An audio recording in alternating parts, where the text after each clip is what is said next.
বন্ধুরা সকলকে আরেকবার শুভেচ্ছা। আশা করি সবাই ভালো আছো। আরেকটি কবিতা নিয়ে উপস্থিত হলাম। এবারের কবিতা পানির রজন। কথা কলম ও কণ্ঠে জেমস বাবু। আসুন শোনা যাক কবিতাটি।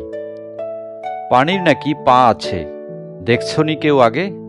আমি দেখছি হাঁটছে পানি ঝর্ণা নদী বেয়ে। পানির নাকি পাখনা আছে, দেখছনি কেউ আগে? আমি দেখি উঠছে পানি গহীন গগন জুড়ে। পানির নাকি চোখ আছে, দেখছনি কেউ আগে? আমি দেখি ঝরতে তাকে প্রিয়তমার চোখে।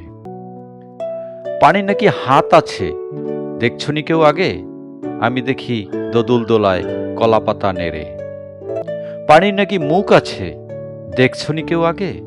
আমি শুনছি ডাকছে আমায় টাপুর টুপুর স্বরে।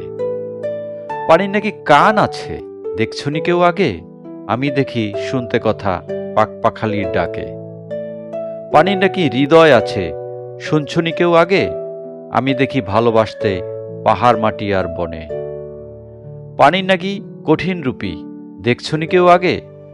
আমি দেখি বরফ তুষার বহুরূপীর ছলে। পানির নাকি রং আছে, দেখছনি কেউ আগে? আমি দেখি হরেক রজন যখন যেটা লাগে। ধন্যবাদ বন্ধুরা, কবিতাটি ভালো লাগলে লাইক শেয়ার সাবস্ক্রাইব করতে ভুলে যাবেন না। সবাই ভালো থাকুন, বাই বাই।